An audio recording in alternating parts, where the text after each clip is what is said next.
Thank you so much for staying with Morning Live. And now, as we've been reporting this morning, that unconfirmed reports say President Jacob Zuma has refused to step down after meeting the ANC top 6 officials at his official residence in Pretoria last night. An urgent meeting of the ANC National Working Committee has been called today to discuss what transpired at the meeting. There is mounting pressure, on the other hand, from the opposition and civil organizations for the ANC to recall Zuma before Thursday's State of the Nation address. To help us unpack this, we joined now on the line by Political Analyst Ralph Mathekga. Mathekga, good morning to you. Thank you so much for coming through. Good morning to your viewers and thanks for inviting me. Now, let's start with these unconfirmed reports coming through this morning that President Jacob Zuma has refused to step down. Are you surprised? I'm not surprised at all. I did maintain earlier on that it is quite unrealistic to expect President Jacob Zuma to be gone by the State of the Nation address or by the time the address has to be delivered.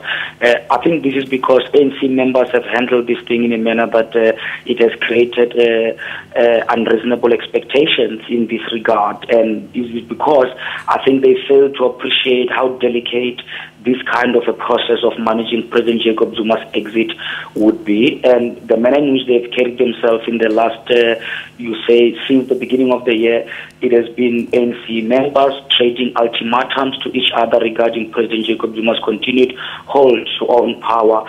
They need to calm down, I think, and begin to have an honest conversation and manage his exit on a long term. Yeah, and now the ANC's National Working Committee have been summoned to a special meeting to take place this afternoon. What do you think will happen going forward? Because we understand that all they can do is to put forward recommendations to the NEC. Well, the ANC is currently running on a crisis mode about this situation regarding President Jacob Zuma's continued presidency. And they have had some special NECs before, and they have had that kind of engagement. I don't think it will take another special gathering to be able to expedite this. I think that what needs to happen is for them to just lay the groundwork on a long term. They need to make it very clear to the nation that they will not be able to handle this by the time the State of the Nation is being delivered. And at least people can begin to understand honestly what is going on. But creating another impression that says that the NWC, a special NWC, will be able to deal with this successfully, I think that is quite unfair. It is just a continuation of creating those expectations that the party will not be able to meet. Yeah, and why do you personally think President Jacob Zuma would want to hold on to power? Why would he not want to resign? I saw a tweet coming through earlier this morning from the Commander-in-Chief of the EFF, Julius Malema, saying that he didn't want to be removed because he believes he did not do anything wrong.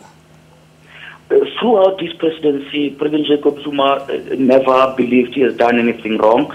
That is very clear throughout his presidency. But what I think is the problem here is that it is all about what are you going to do with the decisions that he has made. There are some critical policy decisions that President Jacob Zuma has set in motion, and they need to be dealt with. There are many court cases, a few court cases I think that he's at the forefront of and contesting, pushing back against attempts to reverse his decisions that he has made as the head of the executive. So you can imagine he would want to see what is going to happen or to be assured as to what is going to happen to some of those key decisions. So if those who are negotiating with him are only looking at just his exit without looking at those implications, these talks are going to continue to deadlock. There need to be an honest conversation within the ANC about what they're going to do with each and every decision, and the party also need to take a position as to how they are going to deal with the implications of the litigation that he has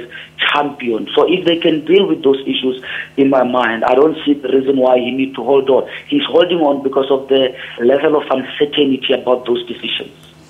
Yeah, and on the other hand, Mathekga, pressure is mounting from opposition parties and civil organizations as well.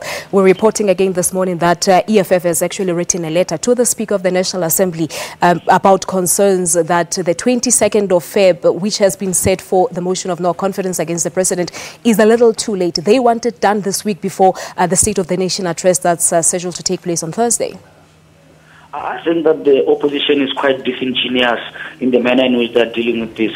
This is still largely an internal problem of the ANC that the ANC will have to resolve. I don't really see a reason or maybe even a legal basis for the opposition to demand what they're demanding, that President Jacob Zuma should not deliver the State of the Nation. If they feel strong about it, they should mobilize politically instead of, I would say, instead of trying to play into the internal politics of the ANC, because they are concerned about the two centers of power and so forth. For me, the idea of the two centers of power, it is a demonstration of lack of coherence within the ANC, and it is not a business of the opposition to try to sort internal problems of the ANC. My view here is that the opposition is looking at the crisis. They do not have their own strategies. I think they're improvising each and every day to see how they can squeeze political mileage out of these internal problems that the ANC is encountering. There is no basis, I think, for trying to disturb the State of the Nation. They have the right to pursue the motion of no confidence, and I think they should try to do that. But they should do it in a manner that they do not appear or they do not position themselves as a proxy in the internal fights within the ANC. All right, a quick one on this, Ralph. Of course, with the NWC meeting taking place this afternoon, I think the question on South Africans' minds is, will it eventually happen? Do you think it will happen anytime soon?